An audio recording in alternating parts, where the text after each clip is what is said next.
These two TVs look almost identical. The names are similar, the design is basically the same, and the spec sheets are honestly confusing. But the real question is the more expensive one actually worth it?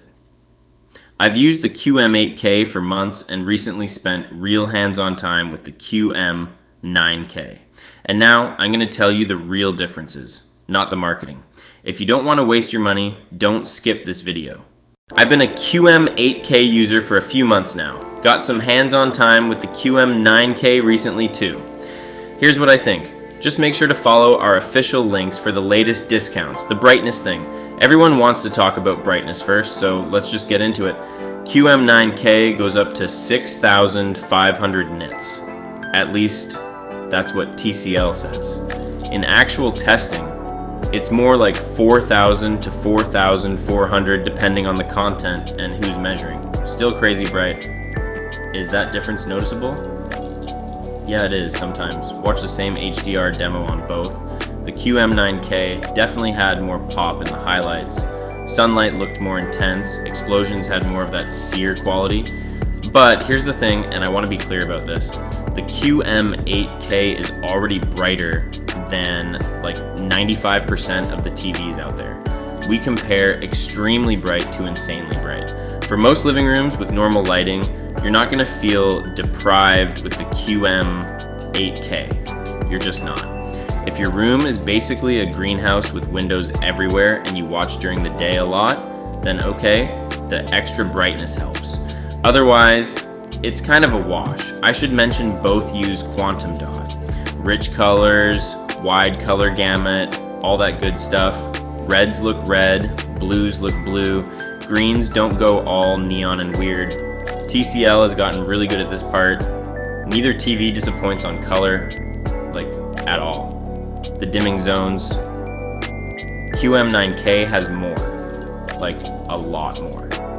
Around 6,000 zones on the bigger sizes versus maybe 3,800 on the QM8K. More zones should mean better control over the backlight, less blooming, cleaner blacks next to bright stuff. And yeah, the QM9K does handle that a bit better. Watching scenes with like a bright light source against a dark background, the QM9K keeps things tighter. But I gotta be real with you, unless you're actively looking for blooming, you probably won't notice the difference during watching. I had to pause specific scenes and really stare at the edges to see it. That's not how anyone actually watches TV. Both use TCL's WHVA panel, which is the wide viewing angle VA thing. Colors hold up better from the side, good for when you've got people spread across the room, and both have this anti-reflective coating. The QM9Ks is supposedly better, more effective at cutting glare. In my experience, they both handle reflections pretty well. Not as good as Samsung's matte screens, but way better than glossy panels from a few years ago. You can watch during the day without seeing yourself the whole time. Contrast is strong on both. That's where Mini-LED shines. Black levels that actually look black, not that grayish washed out thing you get on cheaper LED TVs. The QM9K technically has better native contrast, but we're splitting hairs. Put on a movie at night, turn off the lights, and both of these look really, really good. Motion? Honestly, this is where I have issues. Look, I like TCL. They make great TVs for the money, but motion handling is not their strong point, and that's true on both of these. 24 frames per second content can get stuttery. Camera pans sometimes have this judder thing going on. I noticed it watching some Netflix stuff. Noticed it on Blu-rays too. It's not horrible, but if you're used to how Sony or LG handles motion, you'll probably see it. You can fix it mostly. Go into the motion settings and set judder reduction to like 2 or 3. Cleans it up without making everything look like a soap opera. But out of the box, it's not amazing. The QM9K isn't really better here. Same 144 Hz panel, same motion rate 480, same basic processing. Maybe firmware will improve it over time, but right now they're about equal. And that equality is fine, but not great. Just wanted to be upfront about that gaming stuff. Okay, so both are actually pretty good for gaming. 144 Hz native, HDMI 2.1 on 2 ports, VRR, FreeSync Premium Pro, all the stuff. You can do 4K 120Hz on PS5, no problem. Xbox 2. Input lag is about 13 milliseconds at 4K 60. Drops to about 5 milliseconds at 4K 120. That's solid, not the absolute best. Samsung and LG still beat it, but it's well under where you'd actually feel any delay. The QM9K's brightness does make HDR games look a bit better, more dramatic. But we're talking marginal stuff. If you're not putting them side by side, you're not going to think that the QM8K looks bad because it doesn't. Only 2 HDMI 2.1 ports on each though. Keep that in mind if you've got a lot of stuff to plug in. PS5, Xbox, gaming PC, and you're already out of high bandwidth ports. Kind of annoying, but it's standard for most brands now outside of LG and Samsung's higher end stuff. That Gemini AI thing on the QM9K. So, the QM9K has Google's Gemini AI built in. It's the first TV with it. You can ask it questions and get recommendations and whatever. Is it cool? Sure, I guess. Is it a reason to buy the QM9K? No, not really. TCL already said Gemini is coming to the QM8K eventually anyway. The presence sensor is actually useful though. TV wakes up when you walk in the room, goes to sleep when you leave. That's nice.